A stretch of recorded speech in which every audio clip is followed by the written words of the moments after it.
The following is a News 7 Black History Special, Black Slaves, Red Masters. Hello everyone, I'm Sam Ford. Earlier this month in our 7 Inside Reports, I took a personal journey to look at a largely unknown chapter of black history when my ancestors and thousands of other blacks were slaves, not of the whites, but of the Indians. Well, a lot of people responded who'd missed some of the segments and who wanted to know more about the subject. So today you'll see it all and more, and get your pencils. At the end we'll have not a test, but an address and phone number where you can get more information.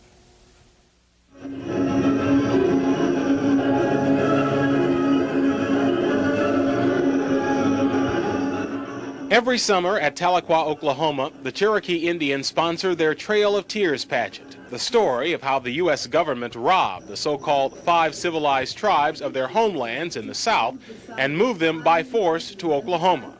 They don't tell about the thousands of blacks the tribes brought with them, their slaves. My mammy and pappy belonged to a part Cherokee named W.P.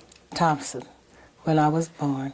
The woman reading is my sister, Elaine Ford Staton, but the words are those of our great-grandmother, Phyllis Thompson Pettit, whose Georgia-born parents were brought by the Cherokees over the trail.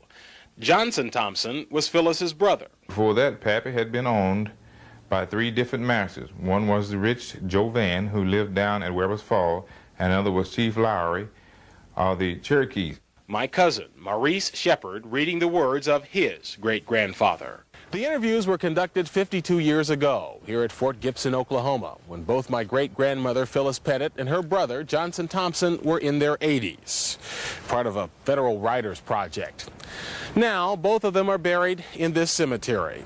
But after I read their words, I was set on a mission to find out how my family became slaves of the Indians. I learned that beginning with the administration of George Washington, it was the policy of the U.S. government to civilize the Indians by teaching them modern farming techniques. To adopt agricultural practices that patterned after the whites, and one of those in the South was slave trade. I don't ever talk about it very much because I think it's a very shameful part of Cherokee history, and so I've purposely avoided involving myself in that whole issue.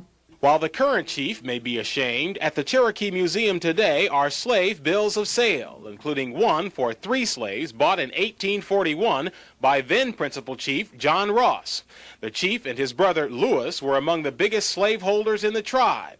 Indeed, many of my mother, Kathleen's ancestors, the Rosses, were owned by the chief's family. They were Southerners. They adopted Southern institutions, Southern dress, Southern black slavery. But one characteristic they did not like was Southern greed for their land. By 1830, through wars and treaties, the 5 tribes had lost most of it. Then they were all ordered to move west to Oklahoma. 4 of the tribes left, but the Cherokees took their case to the U.S. Supreme Court and won. At least they won the lawsuit. Then the man on the $20 bill stepped in. And President Jackson essentially told the Supreme Court, you know, you made your ruling in favor of the Cherokees, now, you know, try to enforce it. As president, Andrew Jackson controlled the Army, so 14,000 Cherokees and 1,600 slaves were herded to Oklahoma, some groups in winter, with about a quarter of the Indians and blacks dying along the way. You got plenty of Indians right today don't like Andrew Jackson in this area. 84-year-old Luther Scales, who describes himself as 1/4 black and 3/4 Indian, is president of the Coweta, Oklahoma Historical Society. He remembers stories his Creek Indian grandfather told him about the removal, which was devastating for the Creeks as well. He said the roughest part of it was crossing the Mississippi River in a boat. How so? Well, man, the Mississippi River, you know, down there in Arkansas and Mississippi, when you're talking about a mile across, mile or so across the river. And then in a boat, as swift as that water running, well, you got problems. Once in Oklahoma, the slaves were put to work, raising cotton, building the new nations. The Merle home, which still stands outside Tahlequah, Oklahoma, was built by the Cherokees' black slaves. And should you think the Indians were much kinder masters than the whites, listen to Granny Phyllis's words in the interview about my great-grandfather. My husband was George Pettit. He tell me his mammy was sold away from him when he was a little boy. He looked down a long lane after her just as long as he could see her and cried after her. He went down to the big road and sat down by his mammy's barefoot tracks in the sand and sat there until it got dark, and then he come on back to the quarters.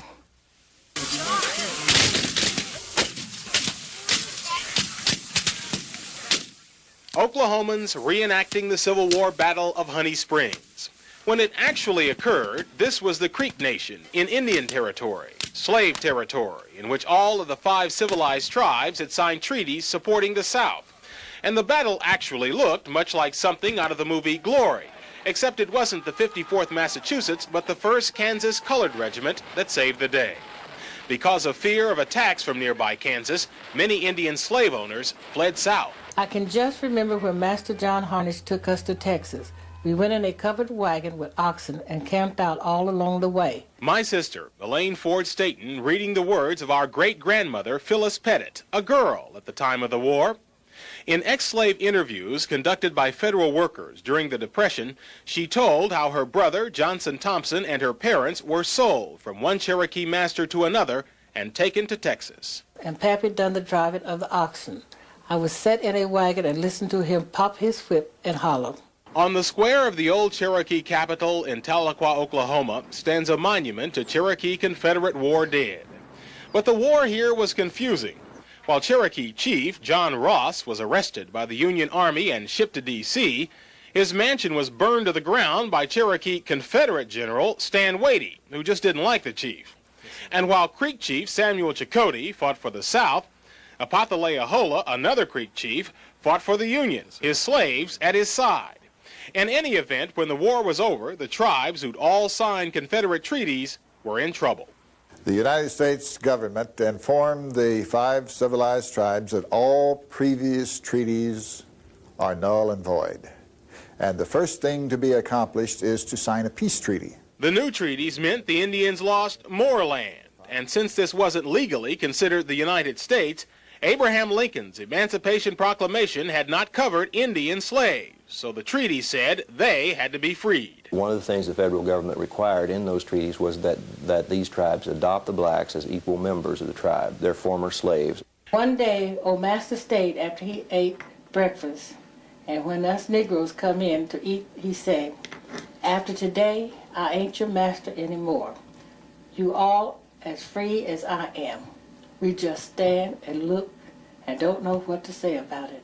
The words of her brother, Johnson Thompson, read by his great-grandson, Maurice Shepard. Pappy wanted to go back to his mother when the war was over and the slaves were freed. He made a deal with Dave Mounts, a white man who was moving into the Indian country, to drive for him. Granny Phyllis described a harrowing trip in which they had to fight off wolves with fire from their camp, a wagon journey over land and water that lasted 5 weeks. When we would come to a river, we would cross ferry boats, but me and brother rode on a bed in the back of the wagon, and when we were crossing a river, Father would make us lie down and wouldn't let us look out. He was afraid we would fall out in the river. Finally, they arrived back to Fort Gibson in northeastern Oklahoma, where their father's mother was working as a cook for the U.S. soldiers. My grandma, Phyllis Harnish, was the mother of the Colored Baptist Church on 4 Mile Branch, east of Fort Gibson. She organized the church and was head of it as long as she lived. Since the Cherokee tribe owned all the land, as new Cherokee citizens, the family merely picked a spot. After Granny Phyllis Pettit married, her first child was my grandmother, Lutetia, whose 3rd child was my dad, Sammy. Pettits and Fords still own this land today. Our Black History Special will continue in just a moment with more about black slaves, red masters.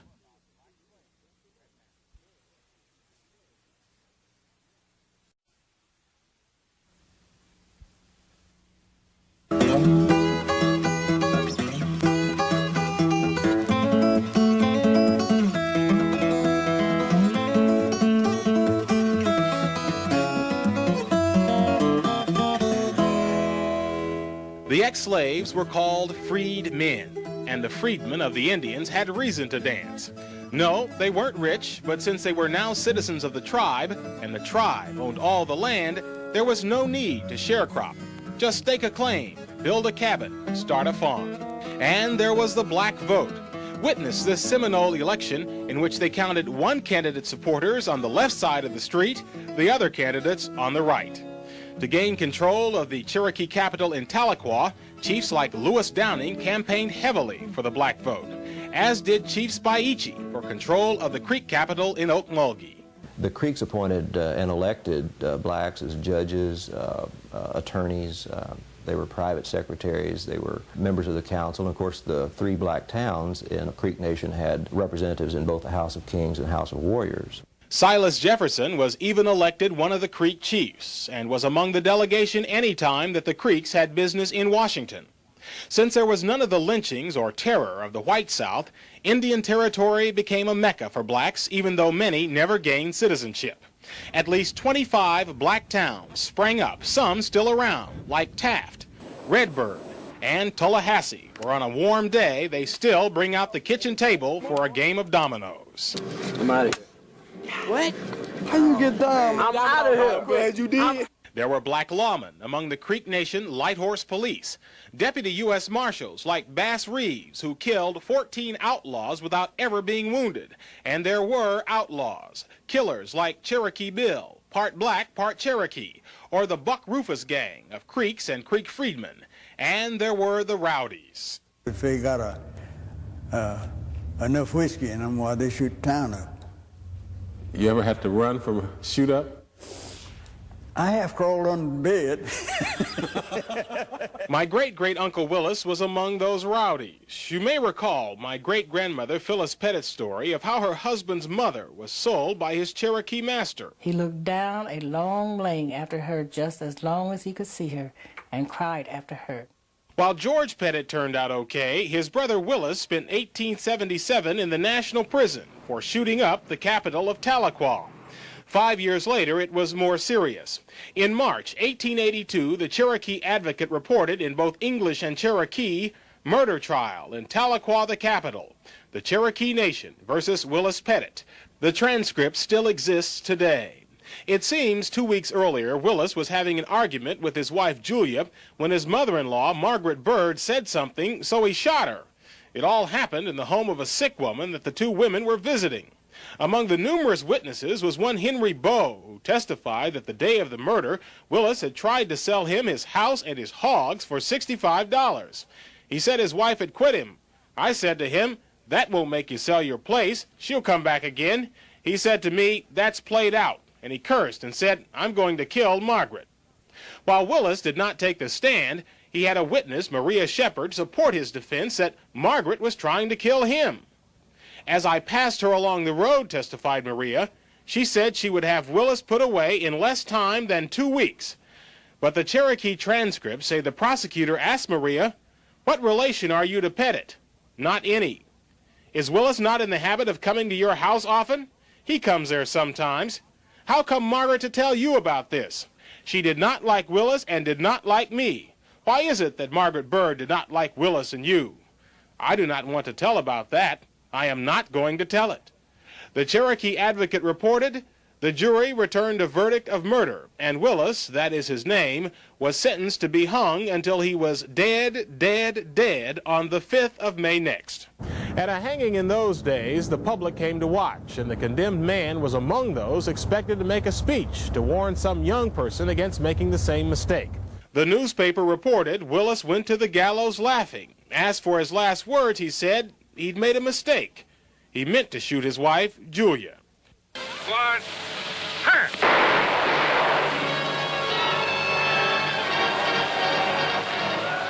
The Oklahoma Land Rush was the beginning of the end for the 5 Indian republics. 1889, Congress had given to anybody fast enough to grab it much of the land confiscated from the tribes who'd supported the South in the Civil War. 9 years later, Congress made the Indian governments irrelevant by taking title to the land they still held and sending in the Dawes Commission to split it up and allot it as private farms to the individual Indians and freedmen who were members of the tribes. At mass gatherings like this, they were interviewed to determine whether they were legitimate tribal members or squatters. In the Cherokee Nation, folks like my grandmother, Letitia Ford, had no trouble proving their legitimacy and received deeds to their land. She received 60 acres. My grandpa, John Ford, was a non-citizen but had access to land through Letitia and their children. The Fords, John's parents, Harry and Zerilda, had migrated from Kentucky in the 1870s, but Zerilda had died, and Harry had remarried a Creek freedman woman, gaining access to land as well. But some of the blacks had no connections, had not married citizens, but had established farms on tribal lands. Now, somebody was about to receive an allotment that included their farms. In the Tallahassee community in the Creek Nation, many of them turned for help to great-grandpa Harry Ford, a Baptist minister, and, says his 85-year-old surviving son Andrew, a prominent farmer. My dad had a big barn, loft full of hay, corn. He once had sharecroppers. But he didn't have gas lights, and that proved tragic when he came to Washington, D.C. that day, seeking someone in authority to help his neighbors keep their land. The October 19th, 1906 Evening Star reported the story. It said he took a cab to a hotel called the Philadelphia House at 348 Pennsylvania Avenue, which is where the National Gallery of Art now is. It said he asked questions around the hotel. Quote, the visitor said he wanted to meet some Baptist ministers in this city as he thought they might assist him to transact some important business in which he was interested. Then he went to bed in a room which had a gas light. My Uncle John Ford picks up the story. Instead of him turning it out, he blew it out, and he became asphyxiated. Then the rumors are that he was really on to something, you know, that was going to benefit blacks, and maybe it was foul play. Somebody killed him. Yes, now that was a rumor. The D.C. death certificate said Harry Ford, age 70s, cause of death, asphyxia. He had $1,000 more when he left home. When he got it back, he didn't have a dime on him nowhere. Naturally wouldn't have. In the cheapest casket they could buy, and shipped him back to Oklahoma. As for the blacks Harry was trying to help, they lost out. But all of his and his second wife's descendants received 160 acres of Creek land. They became targets for rip-offs by land speculators. And when oil was discovered on Harry's grandson Dan's land, he was essentially kidnapped. Dan, they run him way out towards California trying to make him sell his place and all that. They called them land grafters. Dan was no fool. He refused. Andrew said when oil was discovered on his allotment, he had no problem with land grafters, but later both he and Dan lost their wealth. That's when they got Dan Tucker. The banks went busted and cleaned our ass out.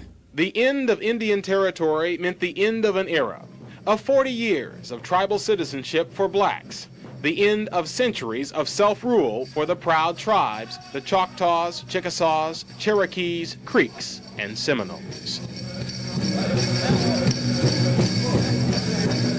The descendants of those black slaves and red masters after this. We now look at the descendants of those black slaves and red masters and what they're doing today. We start at what was great-grandpa Harry Ford's homestead in Creek Country. Home now of the Dean family, the owner Herman Dean, one of about 10 black farmers still left in the area.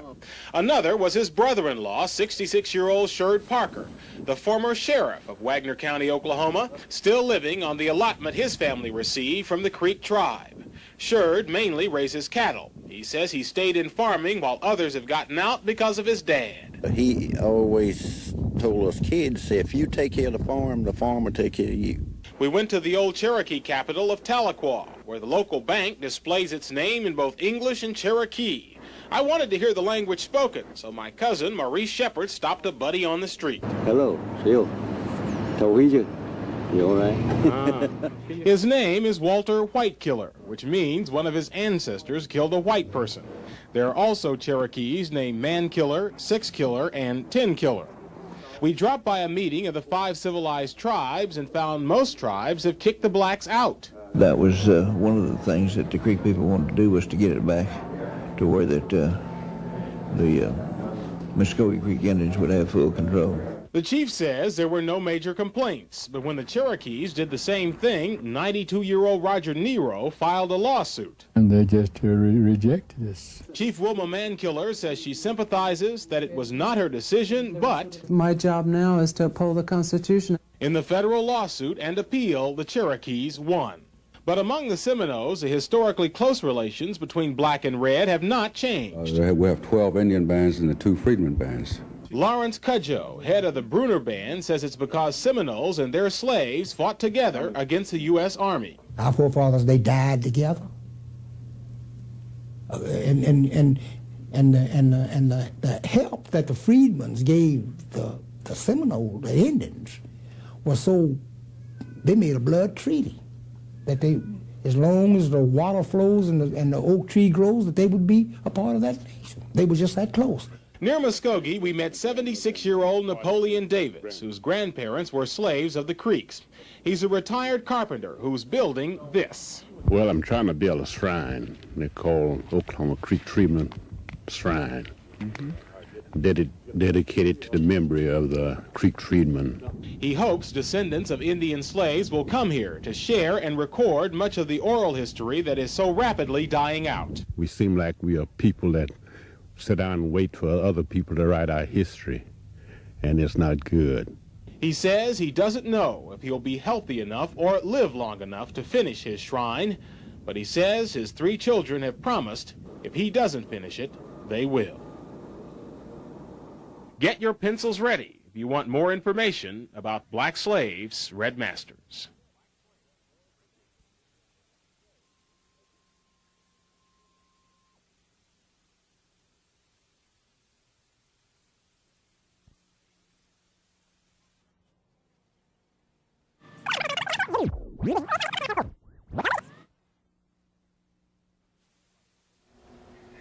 If you would like a book list on this subject, you can write to Judy Lipner, Greenwood Press, 51 Riverside Avenue, Westport, Connecticut, 08860, or call her at 203-226-3571.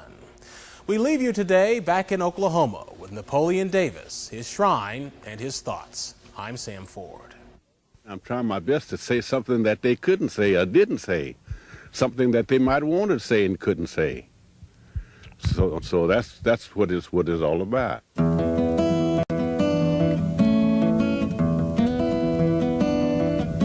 There's one kind of favor I ask of you. There's one kind of favor I ask of you. There's one kind of favor I ask of you. See that my grave is kept clean. It's a long